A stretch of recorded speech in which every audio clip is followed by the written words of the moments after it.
the God of love and justice introduction. God is love.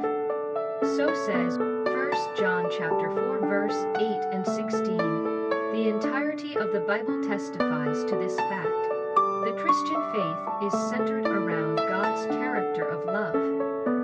Love is at the core of who God is, at the core of everything that we believe, and should be at the core of everything we do. Accordingly, the way we understand love affects the entirety of our faith and practice.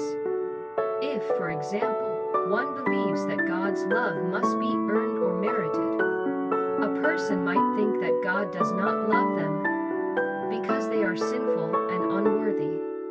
And in relation to others, one might expect others to merit lavia recipe for disaster.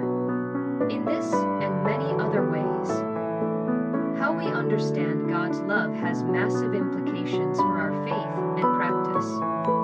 Yet, what is love? If you ask 10 people to define love, you might get 10 different answers.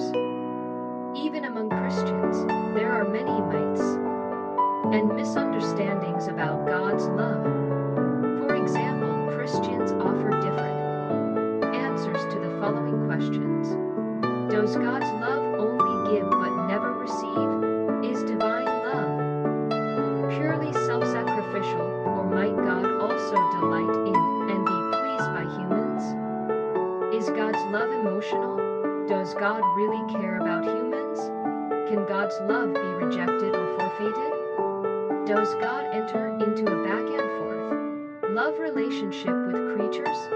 Is anger incompatible with love? How do love and justice go together? If God is love, why is there evil in this world, and so much of it? Can humans love the way God does? If so, what would that look like? The answers to some of these questions might seem obvious, but are often disputed in Christian treatments of divine love. And many answers that are sometimes taken to be obvious turn out on closer inspection to be incompatible with what Scripture teaches about God's love. We will not address all these questions at once, but we will take up these and other questions throughout this quarter, and we will see that God's love is far greater than we might think. God's love as depicted in Scripture is far superior to the ideas that pass for love in much of our world today. In the coming weeks, we will look more closely at some of the most prominent and beautiful aspects of God's love that are revealed in the Bible. And as we continue on, we will see how divine love and justice are inextricably connected.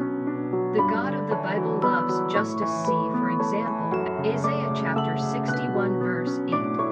And as the Bible portrays them, divine love and justice are so interconnected so that you cannot have one without the other. Because God is love, He is deeply concerned about injustice and suffering in this world. And He identifies Himself with the oppressed and the suffering, willingly entering into the pain and grief that evil has wrought in creation, Himself suffering most of all. So much so that God Himself is the greatest victim of evil. Throughout the Bible, God is repeatedly grieved and pained by evil and suffering, because He loves each person more than we can possibly imagine. One can see the depth of God's love in the lament of Christ over His people, when He said, "O Jerusalem, Jerusalem, the one who kills the prophets and stones those who are sent to her. How often I wanted to gather your children together, as a hen gathers her chicks under her wings, but you were not willing." Matthew chapter 23 verse 37. The God of the Bible, who is love, is often portrayed throughout Scripture as brokenhearted and grieved by love rejected and love loss. The entire story of Scripture is about what God has done and is doing to restore love to every corner and crevice of the universe. This and much more is the topic of this quarter's lessons.